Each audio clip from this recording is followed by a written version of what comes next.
Good afternoon students. Our today's topic is related to public corporations. Public corporation is the second type of public sectors. The first type of public sectors are departmental undertaking, which we have discussed yesterday. So first of all, this is the introduction about the public corporation. This is a corporate body which is formed by the special act of parliament.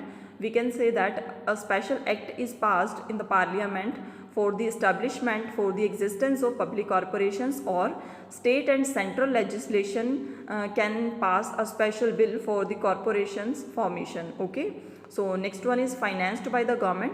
If I talk about the capital investment of the public corporations, so it is in the hands of government, means to say that government financed the capital in the public corporations.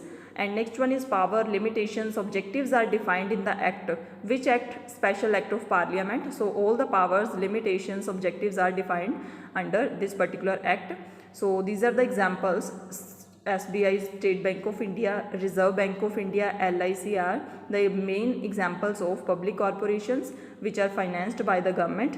And if I talk about the management of this public corporations, so management is in the hands of board of directors, and ultimately the board of directors are appointed by the government.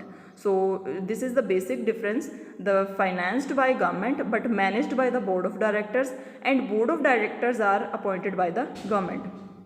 So the main motive of the public corporations are the welfare of the society, or we can say that serve to the general public, and the creation of the act of parliament or state central legislation. So creation means to say that establishment of this public corporation is by the act of parliament or state and central legislation. So bache, this is the introduction about the public corporations. So let's discuss the features of public corporation. So there are various features, we will discuss one by one. First of all, formation. So as I told you beta, for the formation of public corporation, a special act of parliament has to be passed, and ownership is in the hands of government, management is in the hands of board of directors, and financing means capital investment. Initially government will invest in public corporations, and later on public corporation will generate the funds in their own corporation. Okay, after that, appointments.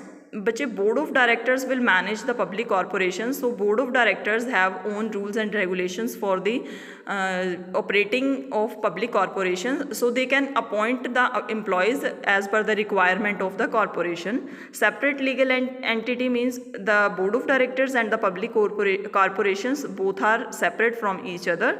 Administrative autonomy means freedom. So the board of directors are liberal to take any decision for operating the activities under the public corporations. Accountability beta, answerability. So answerability of the public corporations, the answerability of the board of directors towards the parliament and state legislature both. And accounts which are prepared by the board of directors are verified by the auditors and the controller. So these are the features. And next one is merits and demerits. So first of all, merit, autonomy in operation. So board of directors are free from any kind of interference, political interference. They can operate the public corporation as per the requirement. Quick decisions. Board of director has the power to take quick decision without the consent, without the approval of the government. Flexibility. If any kind of change, the board of director wants to change the policy of any public corporation, then they have the power.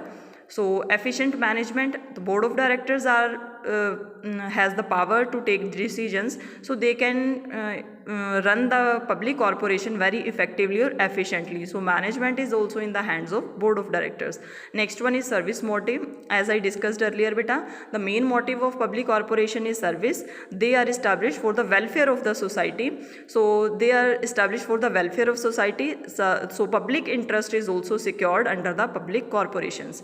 So next one is demerits. Incomplete operational autonomy. Sometimes government said that the board of director has no right to take the decisions, because in the initial stage the government will invest the money. So government denies the decisions of board of director. Government states that the government take all the decisions regarding the public corporations. Okay. Next, lack of competitive feelings. So board of directors sometimes they does the activities with very carelessness.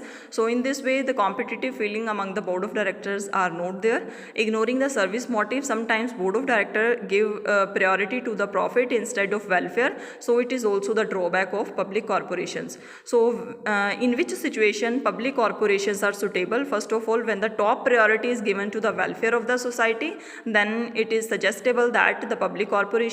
And second thing is that any person wants to performing their activities under the public corporation but they don't have capital, then they can take the help of the government for this purpose. So welfare of the society is top priority and huge amount is needed. Only that situation public corporations are suitable. Okay beta, so this is all about public corporations. Thank you so much.